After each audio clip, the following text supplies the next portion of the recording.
Hello everyone, my name is Zenitsu and I'm back with another Digimon deck profile video. So today I'm going to be taking a look at BT13, and BT13 offers us lots of new and powerful tools to be able to build and iterate on some new and existing decks. And today's deck I'm going to be taking a look at is going to be a brand new iteration of UlforceVeedramon. So even though we're not going to be utilizing the BT13 version of Ulforce, it's still a pretty decent card for us to think about, and the tools that Blue has access to generically are slowly expanding, so we can do various different things. But at the end of the day, Ulforce is still going to be centered around that BT11 core, where you're going to utilize your Ulforce and your Rina to be able to try to loop them, to be able to get a whole bunch of unsuspends and line up a whole bunch of attacks while gaining a lot of passive values off of the different tamers that we want to play and can play, thanks to how our Ulforce is. So with all that said and done, let's just dive right into the deck profile. Starting off with the Digitamas, I'm going to be running 4 copies of Wanyamon.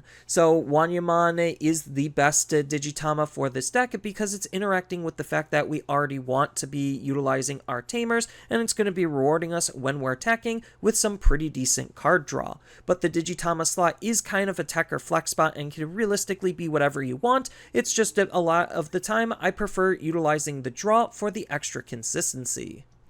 Next, on to the rookies, I'm going to be running 4 copies of Veemon. So this is the BT11 version of Veemon, and this is going to be the deck's dedicated digging tool for our Veedramon named cards and our blue tamer. Then on top of that, it also has a really good inheritable ability that helps with our overall tempo and memory generation for when we're playing our blue tamers. Next, I'm going to be running 4 copies of Veemon. So this is the EX1 version of Veemon, and this is a really good card, again, for some memory generation when we're going to be unsuspending our Digimon, which we have the ability to do with our higher stages, so that way we could try to make going into our high stage Digimon as tempo efficient as we possibly can.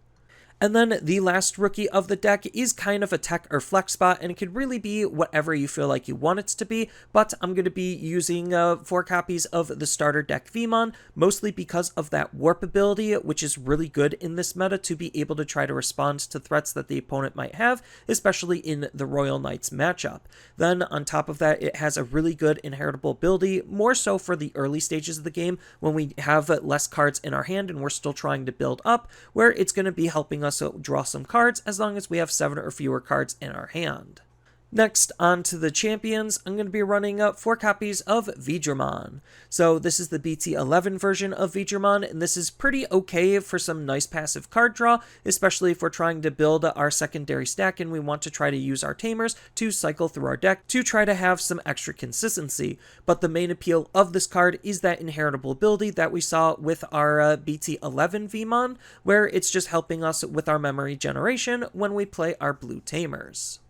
Next, I'm going to be running 2 copies of Lanamon. So Lanamon is another tech or flex spot for the deck, and it could be anything you feel like you want it to be. I do like utilizing hybrids, especially since we're already playing with a lot of tamers, as more so an alternative win condition, but at worst we could still use it as a way to be able to digivolve in case we're stuck and we don't really have a rookie to use. But we have a tamer on our field that we could use with our hybrids instead. Then the when digivolving ability off of Lanamon is really good, more specifically just because we could start stacking cards in the inheritables, so we could try to utilize our effects a little bit better with all of the different inheritables our level 3s have. Then this Digimon is going to be gaining the jamming ability, so if we really wanted to, we could even think about being aggressive with this Digimon. And then the last champion of the deck is another tech or flex spot, but I really do like the addition of 4 copies of Gold Veedramon. So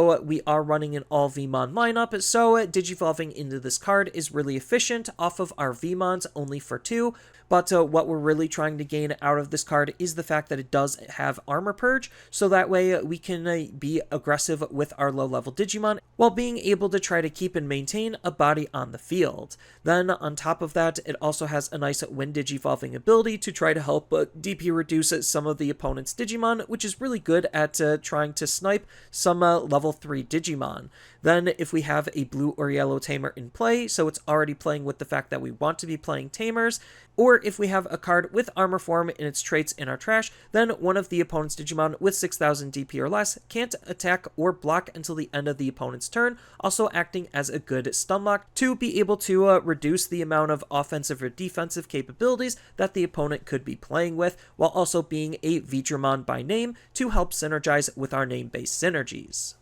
Next, on to the ultimates, I'm going to be running 4 copies of AeroVeedramon. So this is the BT11 version of AeroVeedramon, and this is a really decent card at being able to try to help dig for our tamers more specifically, so that way we could try to set up our hand to be able to combo off and potentially kill the opponent or put them at a very big disadvantage. Then its inheritable ability is one of the biggest appeals for this deck, just because the deck is centered around utilizing the BT11 Rina, and this allows us to be able to activate our Rina's on play ability, which allows us to use our Ulforce's when Digivolving ability over and over again, creating a nice little loop to try to make our Ulforce turn as powerful as we can possibly make it. And then the last ultimate of the deck is kind of another tech or flex spot, but I'm going to be sticking on brand with the AeroVeedramon line, and I'm going to be using 3 copies of the starter deck AeroVeedramon. This card natively has jamming, which is already pretty good at being aggressive with this card, because we want our Digimon to be suspended when we Digivolve into our Ulforce, so we could do that with this card by being able to attack relatively safely. Then the inheritable ability this card is giving our Ulforce for us to use is adding some extra security attack plus, as long as we have a nice full hand size, which we reasonably should based on all of the different draw effects that we have in the deck, on top of the natural amount of card draw that Digimon has to be playing with to try to make our Ulforce hit as hard as he can possibly hit.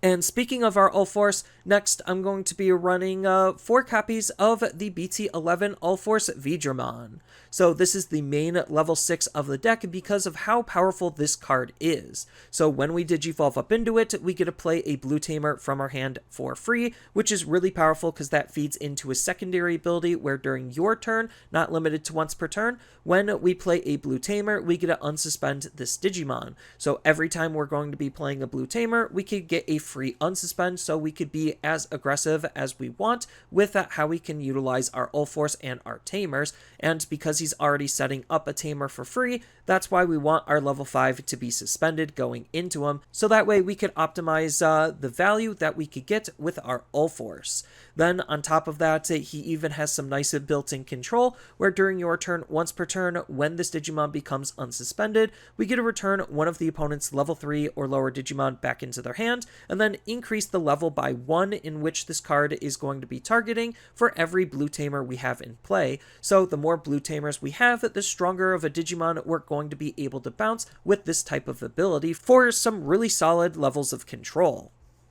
And then the last level 6 of the deck is going to be 2 copies of UlforceVeedramon X Antibody. So UlforceVeedramon X Antibody is basically the pseudo level 7 of the deck, but we also could use him as a level 6 in case we're stuck and we still need to try to do something. His Wind Digivolving ability allows us to unsuspend this Digimon, again incentivizing our level 5s from being suspended, or we could unsuspend one of our blue tamers if we really wanted to be able to utilize their abilities again as well. So this is already just a pretty versatile card on what he's able to unsuspend. And then the big draw to the card on top of that unsuspend is his all turns ability, where when this Digimon becomes unsuspended, if you have a blue tamer in play or Digivolved on top of an UlforceVeedramon, then we get to return one of the opponent's Digimon with the lowest level back into their hand, adding extra levels of control no matter which level 6 that we're going to be utilizing.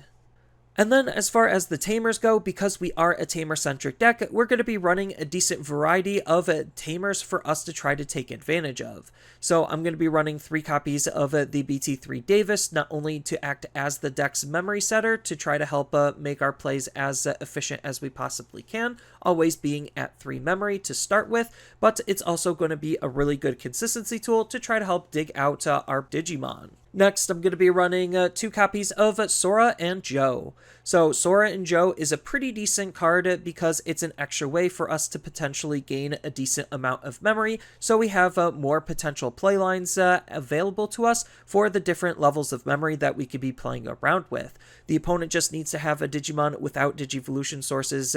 in play in order for us to gain that extra memory, which this card helps set up itself, where we get to trash the 2 bottom Digivolution sources off of one of the opponent's Digimon when our blue Digimon is going to be swinging, which getting rid of the opponent's inheritable sources could really screw up some of their game plan.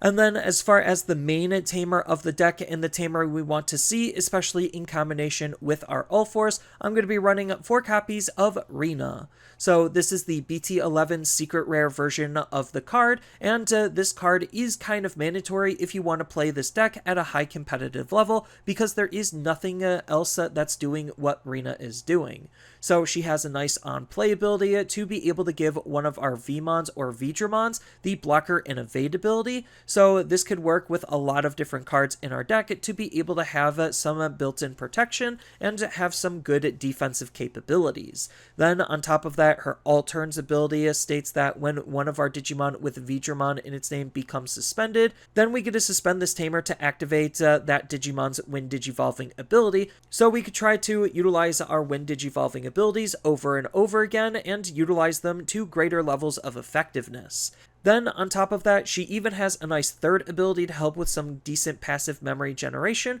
for when our blue Digimon becomes unsuspended. We get to gain a memory, which our Ulforce is going to do. So the whole idea of the deck is to use our Ulforce's ability to be able to play Arena. Arena is going to be played, unsuspend our Ulforce. Our Ulforce became unsuspended. We're going to gain a memory, then trigger its when Digivolving ability again to then be able to play another Rina and have a nice little loop between these 2 cards to line up a whole bunch of extra attacks to close out the game with. And then the last tamer of the deck is going to be 2 copies of Takenouchi V-Tamer. So Takenouchi V-Tamer is a really cheap and efficient tamer, so if we do have the extra memory, we could just hard play this card really easily to be able to unsuspend our Ulforce. But this card also is really good in a Veedramon based deck. It's interacting with cards with a Veedramon in its name, where it allows us to be able to utilize one of the 2 abilities to either A, draw a card, which is always good and helps with the consistency of the deck,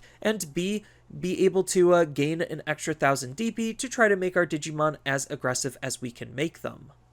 And then when it comes to the options, I'm going to be running 1 copy of Ice Wall because this card is so good that it did get limited to 1, and the ability we're trying to gain off of this card is the fact that it's going to try stalling out the opponent by giving their Digimon a nice debuff of losing 2 memory whenever they attack out of anywhere. Then its security effect is still pretty decent, basically acting like a Hammer Spark to try to anti-tempo the opponent out of security by gaining 2 memory. And then the last option of the deck is going to be another Tech or Flex spot, and you can use whatever you really feel like you want to. I'm going to be running 3 copies of Sora, more specifically for this meta. So what this card is doing is trashing the top 4 Digivolution sources off of one of the opponent's Digimon, which again, similar to Sora and Joe, is interacting with them at trying to put the opponent off of their abilities. But the upside to utilizing this card is if their Digimon doesn't have any Digivolution sources, then it straight up just can't attack, which could shut off a lot of potential aggro that the opponent could be playing with the security ability activating its main. And then when it comes to the overall game plan and gameplay of the deck, it really hasn't changed since BT11. So the most optimal line for us utilizing our cards and trying to make our Ulforce as impactful as we possibly can is obviously going to be the BT11 line. So we're going to want to use BT11 Veemon with BT11 Veedramon and BT11 AeroVeedramon as the primary stack that we're trying to go into. So that way we we could use AeroVeedramon's ability to try to dig out our tamers, get himself in a suspended state, so when we digivolve into our Ulforce, hopefully we should have a pretty sizable hand of tamers, because our Ulforce is going to be able to play out a tamer for free. Then, because we played out a tamer, we get to unsuspend himself, and we could start aggroing from here. This is why Rina is so important, not only just to give him blocker and evade, but the ability where when he's going to be swinging, then we could suspend her to trigger his when digivolving ability again, to ideally play another Rina, triggering his secondary ability to unsuspend himself again, so we could swing, use Rina again to play out another Rina, unsuspend, and that's kind of the core or gimmick on what the deck is trying to do with our Ulforce and our Rina. And obviously the more Rinas that we have, the more damage we could potentially deal. But in terms of some of the new tech and tools and the meta shift that the deck is trying to incorporate and play against, Sora is going to be super important, more specifically against matchups like the Royal Knights and against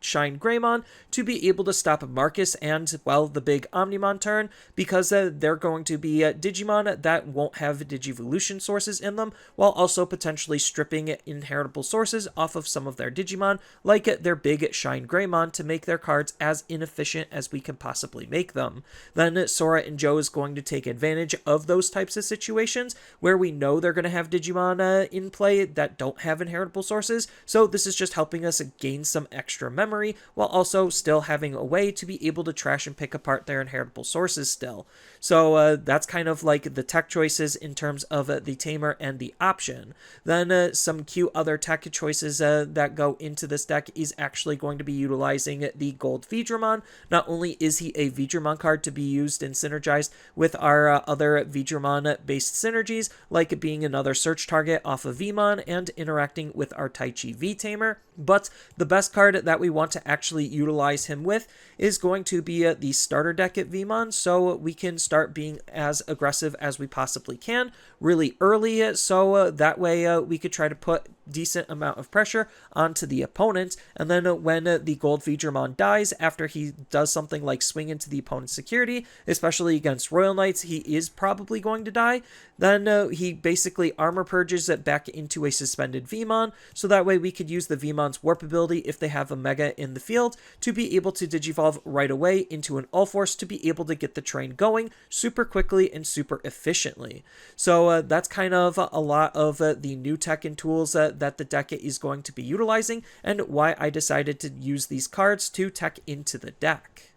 And then as far as some other cards you could potentially think about in terms of customizing the deck to make it your own, based on what abilities you want to be playing around with, what cards you have access to, and the expected meta you're going to be playing up against, we do have a decent amount of variety that we could lean into outside of the core or base of just the BT11 cards for our UlforceVeedramon. So if we wanted to, we do have access at some really good other Veemons, like the BT21 for some extra card draw when we're unsuspending our Digimon. Then we also have the BT31 just as another good early game aggression tool thanks to his built-in jamming ability. We do have some blue floodgates that we could think about running to try to slow down it and stop some of the opponent's actions, on top of another way to try to help it dig out our tamers in the form of EX1 Gabumon. Then we do have the Jellymon package that we could think about incorporating into the deck because it is interacting with tamers,